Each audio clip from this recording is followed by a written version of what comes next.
Ranava Greenwich, where the dream of luxury and nature truly comes home. Ranava Greenwich, a home full of love and dreams. మంత్రి వివేకాల కొడుకు MP ఉండి ఇదంతా చేపించిరా వాళ్ళ direction లో జరిగిందా జరగలేదనేది ఆ వీడియో ఫుటేజ్ రిలీజ్ చేయండి, మీడియాకు ప్రజాక్షేత్రంలో పెట్టండి. ఎందుకు వీడియో ఫుటేజ్ రిలీజ్ చేస్తలేరు? నేను నిన్న కూడా డిమాండ్ చేసిన వీడియో ఫుటేజ్ రిలీజ్ చేయండి. ఏం జరిగిందో ఇవాళ వాస్తవాలు తెలంగాణ ప్రజలకు తెలవాల్సినటువంటి అవసరం ఉంది.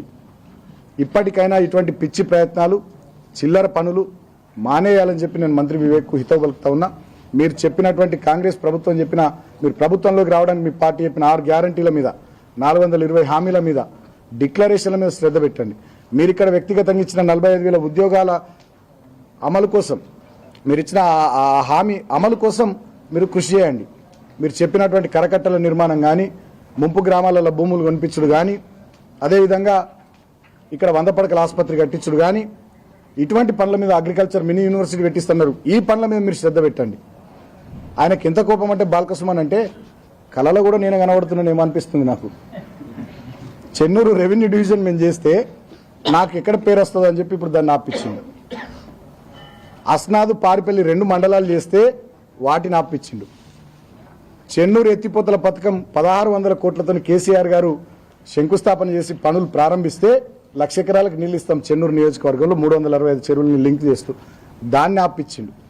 చెన్నూరుకు నేను బస్ డిపో తీసుకొస్తే దాన్ని ఆపించిండు.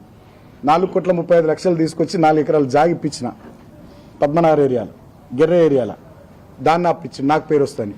Integrated veg and non veg market 95% పనులు పూర్తి చేస్తే చెన్నూరులో మేము మొన్న డిమాండ్ చేయంగా మొన్న రిబ్బన్ కత్తిరించిండు.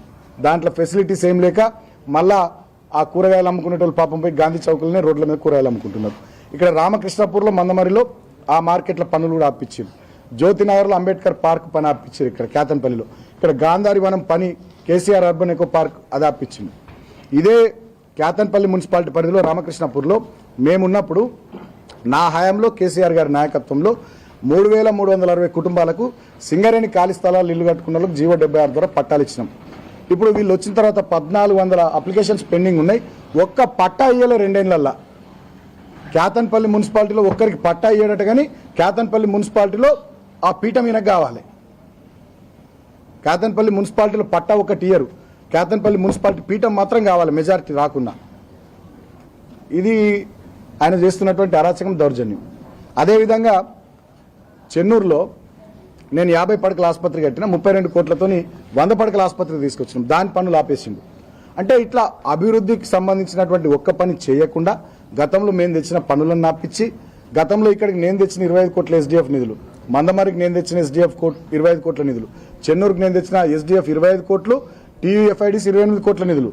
ఆ నిధులతోనే మొన్న మున్సిపల్ ఎన్నికల ముందు కంకర కుప్పలు పోసుడు, శిలాఫలకాలు పెట్టుడు ఎక్కడ కేతన్పల్లి మున్సిపాలిటీ, చెన్నూరు మున్సిపాలిటీలో ఏదో ఇక నడిచిపోతుంది హడావిడి కొబ్బరికాయలు కొట్టుడు, అది కొట్టుడు, ఇది కొట్టుడు చేసి 4 కోట్లు డబ్బాలు వేయించుకునేటటువంటి ప్రయత్నం చేసిర్రు. సరే, నేను ఇప్పటికైనా మంత్రి గారికి హితవు పలుకుతా ఉన్నా. ఇక నన్ను తిట్టుడు, నా మీద కక్షతోని ఈ నియోజకవర్గానికి నష్టం చేసుడు బంద్ చేయి. ఎలాగ నీ కళ నెరవేరుతుంది అనుకుంటున్నా. ఇవాళ మీ కళ నేను జైలుకోవడే కదా. ఇవాళ ఎలాగ నన్ను పంపిస్తున్నారు. ఇక తృప్తిగా మంచిగా భోజనం చేసి పండుకోరి, రాత్రి నుంచి బువ్వ తిన్నారో లేరో, ఇవాళ మీ కళ నెరవేరుతుంది కాబట్టి తృప్తిగా ఉండుర్రి. నాకేం బాధ లేదు. నేను ఒకటే కోరుతున్నా, ఇప్పటికైనా జిల్లా అధికార యంత్రాంగం, రాష్ట్ర ఎన్నికల కమిషన్ పారదర్శకంగా కేతన్పల్లి మున్సిపాలిటీ ఎన్నిక జరపాలి. 22 వార్డులలో 14 వార్డులు మేము గెలుచున్నాం. ఖచ్చితంగా కౌన్సిల్ మాదే. మీరు ఎప్పుడు ఎన్నిక జరిపినా కౌన్సిల్ డెఫినెట్గా మేమే గెలుచుకుంటాం. వీలైనంత తొందరలో ఎన్నిక జరపాలి. అది కూడా మా అభ్యర్థుల్ని బెదిరించకుండా. ఈ కలెక్టర్ అనేటోడు, ఈ కమిషనరు, ఎంఆర్ఓ మీ ఇల్లు కూడా కొడతారు, మిమ్మల్ని ఇబ్బంది పెడతారని చెప్పి వీళ్ళే మాట్లాడుతున్నారట. కాంగ్రెస్ ఏజెంట్లు అయిపోయి ఈ పోలీసు వాళ్ళు అయితే పేరుకే పైన కాకి డ్రెస్. మంత్రి గారి కోరిక తీరింది. మంత్రి గారి పోలీసులు అంటే ఇప్పుడు కాంగ్రెస్ పార్టీకి అనుబంధ విభాగాలు ఉంటాయి. విద్యార్థి విభాగాన్ని ఎన్ఎస్సీఏ అంటారు, యూత్ విభాగాన్ని యూత్ కాంగ్రెస్ అంటారు. అట్లా ఈ ఏరియాలో కాంగ్రెస్ పార్టీకి పోలీసు డిపార్ట్మెంట్ ఒక అనుబంధ విభాగం అయిపోయింది. ఈ రెవెన్యూ డిపార్ట్మెంట్ కలెక్టర్ నుంచి ఎంఆర్ఓ దాకా ఇది ఇంకో అనుబంధ విభాగం. ఈ మంచిర్యాల జిల్లాలో ఏం జరుగుతుందంటే మంత్రి గారికి రెవెన్యూ డిపార్ట్మెంట్ కాంగ్రెస్ పార్టీకి ఒక అనుబంధ విభాగం. అంటే దానికంటే ఇంకా మంచిగా చెప్పాలంటే మంత్రి గారికి V6 ఛానల్ ఉంది కదా, వెలుగు పేపర్ ఉంది కదా, విశాఖ ఇండస్ట్రీస్ కంపెనీ ఉంది కదా, ఇవి మూడెట్లనో ఈ మంచిర్యాల జిల్లా రెవెన్యూ డిపార్ట్మెంట్ ఒక విభాగం.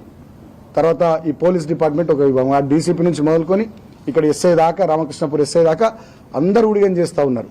కానీ రాష్ట్ర ప్రజానీకం గమనిస్తూ ఉంది, నియోజకవర్గం ప్రజానీకం గమనిస్తూ ఉంది.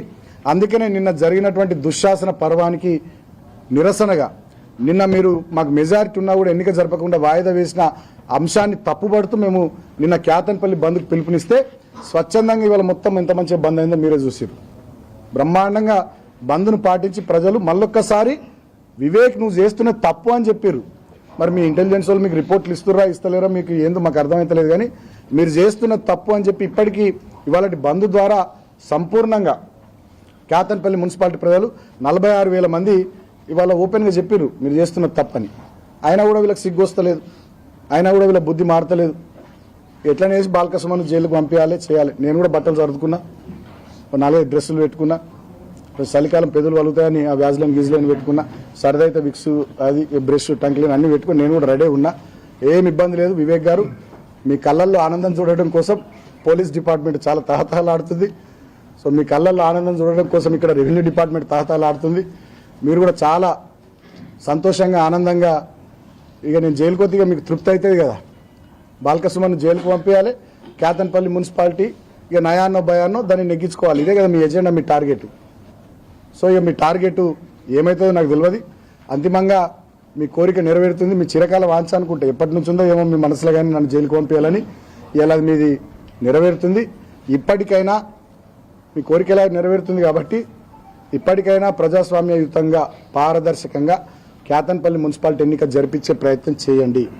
లేకపోతే చరిత్రలో మీరు ద్రోహుగా మిగిలిపోతారు. ప్రజాస్వామ్యాన్ని హత్య చేసిన ప్రజాస్వామ్య హంతకుడిగా మిగిలిపోతారు.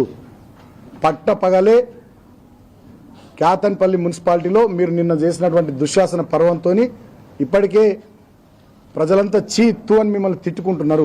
ఇప్పటికైనా మీ వైఖరి పద్ధతి మార్చుకోండి అని చెప్పి నేను మంత్రి గారికి తెలియజేస్తా ఉన్నా. జిల్లా అధికార యంత్రాంగం కూడా మీరు కూడా మొత్తం బానిసల లెక్కన అయిపోయారు, కాంగ్రెస్ పార్టీ తొత్తులు అయిపోయారు. ప్రజలు మిమ్మల్ని కూడా తిట్టుకుంటున్నారు. మీ వైఖరి మార్చుకోకపోతే డెఫినెట్గా రాబోయే రోజుల్లో ప్రజలు కాంగ్రెస్ పార్టీకి, జిల్లా అధికారులకు కూడా బుద్ధి చెప్తారు. ముఖ్యంగా పోలీసు వాళ్ళు చాలా ఓవర్ చేస్తున్నారు. మీరు అధికారం ఇవ్వని అయ్యే సొత్తు కాదు, వీళ్ళేం చక్రవర్తులు కాదు, ఇదేం వీళ్ళ సామ్రాజ్యాలు కావు. డెఫినెట్గా మా టైం కూడా వస్తుంది. కానీ మా టైం వచ్చినా కూడా మీరు అనుకుంటున్నట్టున్నారు మా టైం వస్తే మళ్ళీ మీ దగ్గరికి వస్తాం సార్, అప్పుడు గవర్నమెంట్ చెప్పింది మేమేం చేస్తాం, వీఆర్ లాయల్ టు చైర్ కదా సార్, గవర్నమెంట్ చెప్పినట్టు వినాలి కదా సార్ అని మీరు ఏదో సన్నాయి నొక్కులు నొక్కితే నడవదు. అది కూడా చెప్తున్నా, అప్పుడు కూడా నడవదు. డెఫినెట్గా ఎవరెవరైతే అధికారులు ఎక్కువ చేస్తున్నారో నేను అందరిని అంటలేను. మళ్ళీ దీన్ని ఇంతమంది బిట్ కట్ చేసి అధికారులను తిట్టిన బాలకృష్ణ అని పెడతారు. ఇదో కథ అయిపోయింది. ఇప్పుడు నేను అందరిని అంటలేను అధికారులను. నాకు కూడా రెస్పెక్ట్ ఏ అధికారులకు ఇవ్వాలో నాకు తెలుసు. కొంతమంది అధికారులు ఎవరైతే తొత్తులుగా పనిచేస్తున్నారో, పోలీసు వాళ్ళు కానీ, రెవెన్యూ డిపార్ట్మెంట్ కానీ, ముఖ్యంగా ఈ కలెక్టరు, ఇక్కడ డీసీపీ, ఇక్కడ ఏసీపీ, ఇక్కడ ఎంఆర్ఓ, ఇక్కడ మున్సిపల్ కమిషనరు, ఇక్కడ సిఐ, ఎస్ఐ, వీళ్ళంతా కూడా వివేక్ మనుషుల లెక్క ఊడిగం చేస్తూ ఉన్నారు. మీరు మీ పద్ధతులు మార్చుకోండి. లేకపోతే డెఫినెట్గా 2 ఏళ్ల తర్వాత 2 సీట్లు అటు ఇటు మేము ఖచ్చితంగా గవర్నమెంట్లోకి వస్తాం. అప్పుడు ఇక ఏం జరగాలో జరుగుద్ది. అధికారం ఏమైనా అయ్యే సొత్తు కాదు. కాబట్టి ఇప్పటికైనా మీ వైఖరి మార్చుకోవాలని చెప్పి నేను అధికారులకు హితవు పలుకుతూ ఇవాళ క్యాతన్పల్లి మున్సిపాలిటీ బంద్ను ఏకపక్షంగా విజయవంతం చేసిన క్యాతన్పల్లి మున్సిపాలిటీ ప్రజలందరికీ హృదయపూర్వకంగా నేను చేతులు జోడించి కృతజ్ఞతలు తెలియజేస్తా ఉన్నా.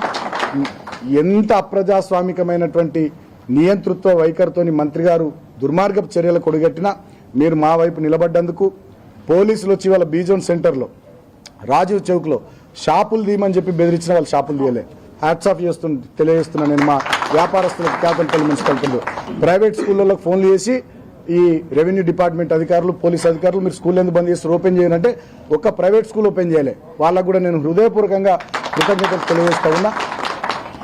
ఇప్పటికైనా ఈ జరిగినటువంటి వాళ్ళ బంద్ను చూసైనా మీరు కొంచెం బుద్ధి తెచ్చుకోరని చెప్పి నేను మంత్రి గారికి తెలియజేస్తూ, సరే ఇక మరి నేను కూడా రెడీ